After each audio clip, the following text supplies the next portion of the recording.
Want to do exceptionally well in O-level business studies P2? Then watch this video.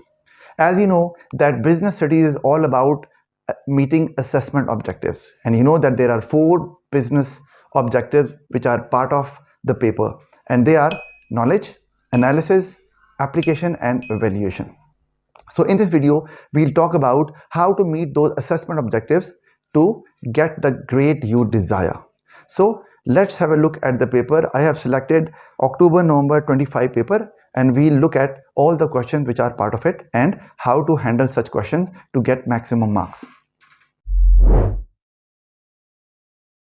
First question is, have a look at it. Explain 2 advantages and 2 disadvantages of a business being a private limited company. Now in this question the command word is explain. It means yes, the objective of analysis is required here, fine, we understand that, but in this question there are 4 segments there, 2 advantages and 2 disadvantages. So the mark scheme says that there are 4 marks for knowledge and 4 for analysis. There are no marks for application. Do you know why? Because the name of the business or the name of the owner is not mentioned in the statement of the question. Remember that. Whenever there is a simple statement and there is no mention of business name or owner's name, there are no marks for application. So in this question 4 segments, 4 marks for knowledge and 4 for analysis, that is developing your point. Either it is an advantage or disadvantage. Okay, moving onwards towards the 12 mark question. So B part is of 12 marker, as you know. Now this question says consider the following 3 economies of scale for LB. Which economy of scale is likely to have benefited LB the most? Justify your answer. And there are 4 segments there. 3 are for economies of scale and 1 is for recommendation. So in such questions what should be the way to go? You need to explain first. Let's say it is financial economy of scale, so you'll explain that how financial economy of scale would lead to lower average cost. So you need to develop it well. Why? Because it's not about advantages and disadvantages, because economy of scale is always having an advantage, you know that. So that is why what you can do, you can have an extended development. Develop financial economies well, but your end point would be lowering average cost. You won't go beyond that. Similarly, then you will explain purchasing economy of scale in the same way, and then there will be managerial economy of scale, but there will be no disadvantages. As I mentioned earlier to my students that yes, you can write 1 advantage and 1 disadvantage in each segment, but in such questions you can't do it. So if you cannot write 2 points like 1 advantage or 1 disadvantage, then it is better to have extended development, or you can mention 2 advantages of the same economy of scale, how it can be beneficial to the business. Okay, so and at the end there is conclusion there. Now you need to give your own recommendation, and they are saying, the question says that which would have the which would like to have the most benefit to the business. So in that case, remember, while doing your recommendation in a 12 marker, you need to give a reason why you are accepting one option. Like in this case, if I say financial economy of scale, so I have to mention the reason why financial economy of scale would give the maximum benefit compared to other economy of scale, because it means that I need to reject the other economies of scale as well. Rejection means that you have to tell that they are not that important, or they won't give you that much benefit. So remember, reason for acceptance is required, as well as reason for rejection is also required for other options you are not choosing. So do remember that in a 12 marker. Similarly, question number 2, that is again an 8 marker. It's written explain 2 advantages and 2 disadvantages to LB of using primary market research. Now the word LB is there, that is the name of the business, so it means there is a need to show application as well. Okay, remember in a 12 marker, I just missed it out, that there are 2 marks for application. It means you can show application at least on 2 occasions to get 2 out of 2 for application. Okay, in recommendation, it is better to support your answer with the information which is given in the case study. That is the best way to do it, I'm telling you. Like you have chosen an option and you are giving a reason on your own. Yes, it can be done, but if you are picking and some information from the case study and that is supporting your choice, supporting your option, this would be the best way. Why? Because examiner cannot reject it. Why? Because it is already mentioned in the case study. That is why. So always try to find information which is in support of your argument or whatever option you are choosing. That could be the best way. Okay, talking about the 8 marker, question number 2. Now, name of the business is mentioned, so application is there, but now there are again 4 segments, but along with the business name. So now, what would be the marks distribution? What are the assessment objectives in it? 4 marks for knowledge because there are 4 segments, right? Advantage 1, 2, disadvantage 1 and 2. So 4 marks are for knowledge, and rest of the 4 marks are for application and analysis. Generally, students, they are not very sure about it. I'm telling you.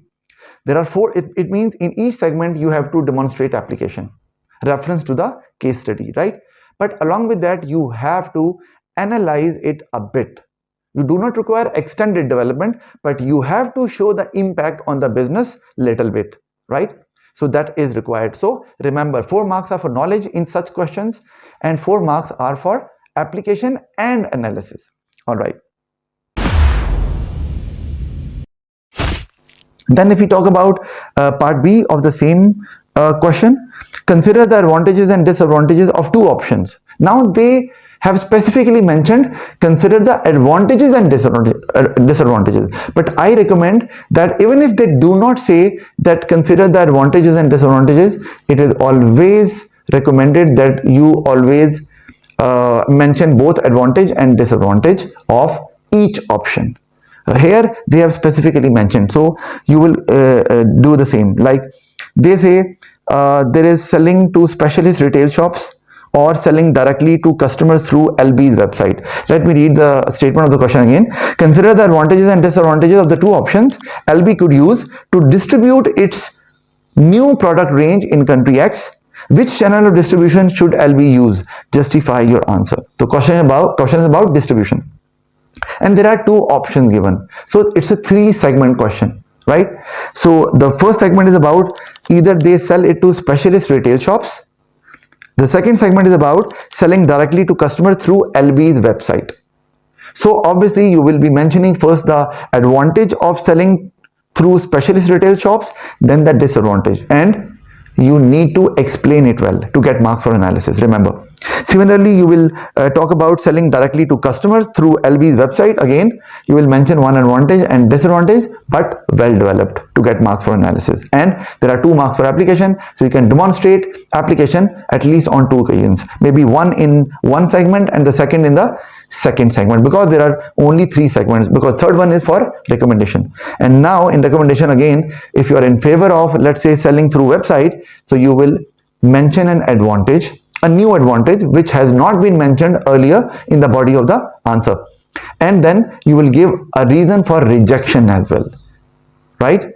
And try to find out the information which is mentioned in the case study and it is in support of your option. If you do not find it, don't worry about it, you can come up with your own reason as well, right? But reason of acceptance and reason of rejection, both are required. And then we have question number 3. Explain 2 reasons why working capital is important to LB. Now this is a different question. Do you know why? The command word explain is there, business name is there, so it means analysis is there, application is there, knowledge is part of every question, right? So there are 3 assessment objectives: knowledge, analysis and application, because evaluation is only part of 12 marker where recommendation is required. But here in this case, because there are 2 segments only, so there are 2 marks for knowledge. 2 segments, 2 marks for knowledge.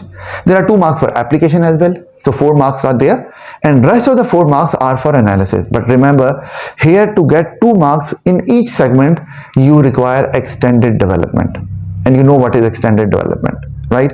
It's written, explain 2 reasons why working capital is important. So if, let's say, if you mention it helps meeting daily expenses, and you further explain it that it will help business to continue its daily operations. As a result, now you require connectives. As a result, business would be able to meet the demand of the customers well. Consequently, customers would be satisfied and they would keep on buying from the business leading to higher sales. Now this should be this is extended development. So use of connectives is important here to extend your development. Why? Because in each segment there are 2 marks for analysis. So you require extended development. If you just show one impact on business, you might get only 1 mark for analysis. So in this way you will lose marks. You won't get maximum marks. Same is the case with reason 2 as well. Okay, then we have the third question, B part of this question. Using appendix 2 and other information, consider the 3 employees that LB could make redundant. Which employee should LB choose? Justify your answer. Now they have mentioned 3 employees, Naga, Rita and Emmy, right? And they have not mentioned consider the advantages and disadvantages. But what I told you earlier, that still it is recommended that you mention 1 advantage and 1 disadvantage of each employee which you are going to recruit for the post, and do explain them well as well. That is your analysis. So after mentioning advantage and disadvantage of each employee, you will be recommending the most suitable employee, and you will give an advantage of that employee, and you need to give a reason for rejection as well. Okay, the best way is that pick an employee, and if you have a reason behind it why you are choosing that employee, and that characteristic is not found in other employees. This is the best way, that you are accepting your option with a reason which can be given to reject other employees as well. That is the best way, because in this way you will require less space and you can write a better answer. Sometimes less space is given, so you can do it. Like rather than picking 2 reasons, 1 for acceptance and 1 for rejection, you can pick 1 reason that can be used for accepting your option, 1 employee in this case, and this rejecting other employees as well. So this is also possible. All right. Then we have the last question, question number 4. It's written, explain 2 factors LB's managers should consider when deciding which method of communication to use to inform its employees about the expansion plans. Again, 2 segment question. So there are 2 marks for knowledge, 2 for application and 4 for analysis. So in this case you require extended development. Do remember that. I'm not talking about it much. And the last part, that is the 12 marker of the last question. Using appendix 3 and other information, consider the benefits and drawbacks for country Y of LB building its new factory there. Do you think the benefits for country Y are greater than the drawbacks? Justify your answer. Now it's quite a different question. Like you will be mentioning the advantages, because there is a segment for benefits and there is a segment for drawbacks as well, and then recommendation.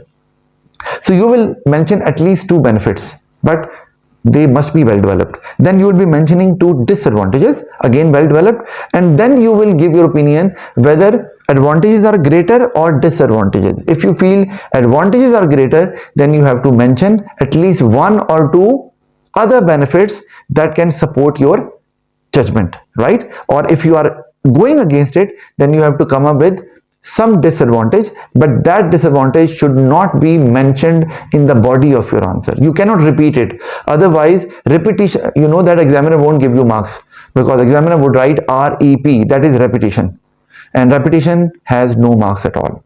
So this is how you will be doing it. It's not about acceptance or rejection, because now you will be mentioning the statement of the question. Remember, whenever you are doing your evaluation, always address the statement of the question. Do remember that. And you will be mentioning that advantages are greater. When you say that, it means you will be mentioning more advantages, new points of advantages which you have not mentioned in the body of your answer. So that is how you will be attempting P2. So stay confident. Best of luck.